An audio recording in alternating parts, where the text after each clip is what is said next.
Hello, hello. It is 5:23, week number 4. We are approaching the halfway point. And for this course, this actually matters because it is the end of part 1. Uh, and then next week, we're going to be shifting into part 2. And so it's like part 1, an easy way to think about it is like, is it real? And then part 2 is going to be kind of, is it logical? So the goal this week is to help students spot logical fallacies and recognize manipulated media. One of the biggest things for this is recognizing that generative AI can create text, as we know, but photos, videos, and audio. And every day it's only going to get better. I just read a Substack article from Alex Citron, um, who just keynoted the Namely conference. I was talking with him. He shared, I think it's live. He shared a draft of it with us. This sounds so fancy. I guess it kind of is, about the Marco Rubio phishing, where someone used it was like a $20 off the shelf, as though there's like a shelf of like software that, oh, grab this one and I will check out with this.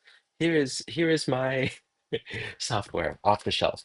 Anyway, for like $20 software, you give it 20 seconds of audio, you type a script, and it sounds like the person. And so we don't know who the bad actor was, but they reached out to like several international people and claimed or like spoke as though they were Marco Rubio. So it's just kind of the beginning of like, oh, this is going to be a thing. And I think for a lot of politicians, it was a wake up call for like, this is the new form of spam.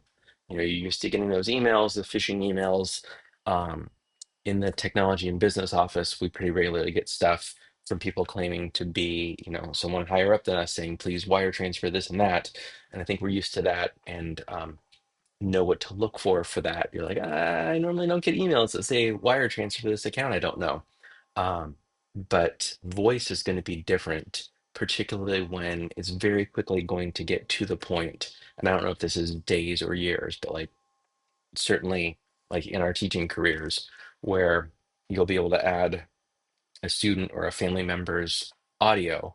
And what we're already hearing, this has been the case for about a year, is you get phone calls from not the person, but like a panicked phone call, and the kid is just like, oh my gosh, like there's an emergency. I need you to send this money now. I'm, at a random gas station. Here's, send this money, hurry, hurry. And so it's that kind of urgency. And like the kid sounds like your kid because they use the voice from it, right? And so this whole idea of not just like, oh, was it written by Chat GPT? Like, let's use, Chat GPT AI detector, but really like, is this real? And there's a growing number of famous people, whether they're celebrities or just kind of, like important figures that have had photos of their likeness in many, many forms. And so the ability to have conversations at an appropriately scaffolded kind of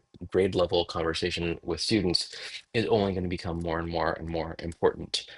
And that's really what the assignment is. It's going to create a short, usable resource. So it could be a slideshow, a protocol, an anchor chart for younger kids, or really anchor chart for anybody. But the goal is to do an AI generated something, probably a visual, could be AI generated audio, and then you're gonna try and find like the misleading part of it, be able to identify like, was this AI?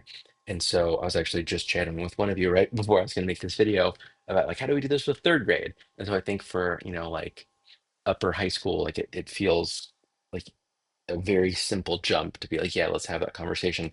But even in third grade, it's going to be just a like real or fake. Let's play a YouTube short. And even if it's just like Minecraft video, the voice might be AI generated. And so just having them take something that they might watch after school or on the weekend and be like, this actually is not a human, not a person speaking it. Um, and having conversations about that.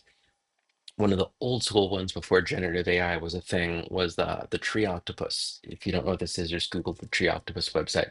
And it was the whole like digital citizenship lesson around looking for reliable resources. And the big takeaway is just because it's on the internet doesn't mean it's true. And I think most of us have gotten to that point of acceptance, but it's still like a classic of like, we found it online, super not true. Save the tree octopus, everybody. I'm surprised there aren't more tree octopus stickers amongst educators. 'Cause that's like a classic one.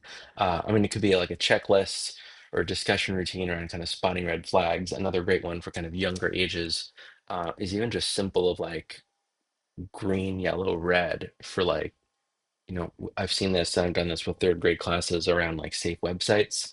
This is a green site, a yellow, or a red. The yellow's like, maybe ask a teacher. Red's like immediately like, raise your hand and tell an adult right away. And green's like, yeah, that's for sure a safe website. You could like create versions of that. You could create your own materials and use it in it. You can find other materials other people have created. Um, Lots and lots of options for that for your second assignment. Uh, our discussion board looks at what fallacies there's videos to watch this week. Um, Most likely your students might be following for, where they might encounter it. And as a reminder, you're always posting that initial post by Thursday, follow applies by Sunday. And then just kind of big picture, we talk about, media literacy education. It's about awareness. And so you're going to scaffold this to whatever grade level you're going to be teaching. The goal is to make this actually useful. You're not going to create college level content, college level kind of logic puzzles or whatever. You just want your students to kind of pause and ask better questions. That's really kind of the goal of this. And your goal can be really simple. If you can use it with your class, you're good to go. So that's all for the week. If you have any other questions, feel free to reach out. A happy week for everybody.